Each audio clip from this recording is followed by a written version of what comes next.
Gen Z DMK நான் பார்த்ததுலயே எல்லா இதுலயுமே வந்து நம்ம பேச்சு மட்டும் தான் பார்த்துட்டு நிறைய போறான்டா.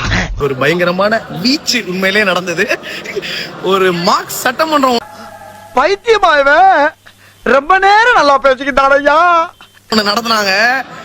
சத்தியமா அந்த வீடியோ லைவ்ல எவனாவது அணில பார்த்தானா இல்லையான்னு தெரியல. ஏன் சார் என்ன அடிச்சீங்க? ஏன்டா உன்னை அடிக்கூடாது? ஏன் மறுபடியும் என்ன அடிக்கிற? ஏன்டா மறுபடியும் அடிக்கூடாது? யோ எதுக்கு ஏன் என்ன சும்மா அடிக்கிற?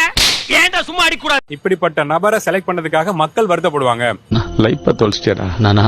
ஆட்சி பண்ணா கூட விஜய் சார் ஃபேன்ஸுக்கு ஓகே, அவங்க சப்போர்ட் பண்ணுவாங்க. டிவிகே ஃபேன்ஸுக்கு ஓகே. ஆனா தம்பி கரெக்டா பாயிண்டா பேசுது இல்ல, கும்பி பேசுறா போயா சொல்றல போனா ஓட் பண்ணாங்கல மக்கள், மாற்றம் நினைச்சு ஒரு தப்பான சாய்ஸ் எடுத்தாங்கல்ல அவங்க. மாமா கோவம் வந்துருச்சு. இனி அவர் மேல ஒரு அடி பட்டாலும் எரிமலை வெடிக்குண்டா. எல்லாரும் சேர்த்து அதுல எத்தனை நீங்க ட்ரஸ்டுக்கு கொடுங்க. இல்ல அம்மா உணவகத்தை வந்து மேம்படுத்துங்க. அதெல்லாம் பார்த்தாலே அடிக்கணும் போல இருக்குன்ற. அட நம்பியா பார்த்தாலே அடிக்கணும் போல இருந்துச்சு. பார்த்தாலே எப்பறம் ஒருத்தனை பார்த்தா அடிக்கணும் போல தோணும். வேணா பாரு பாரு தம்பி.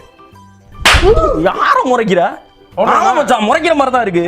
என்ன முறைக்கிற? எதுக்கு அந்த பேனா கலைஞரின் பேனா சாதாரண பேனா கிடையாது. அது உங்க அப்பாக்கு இங்க் பேனா. பா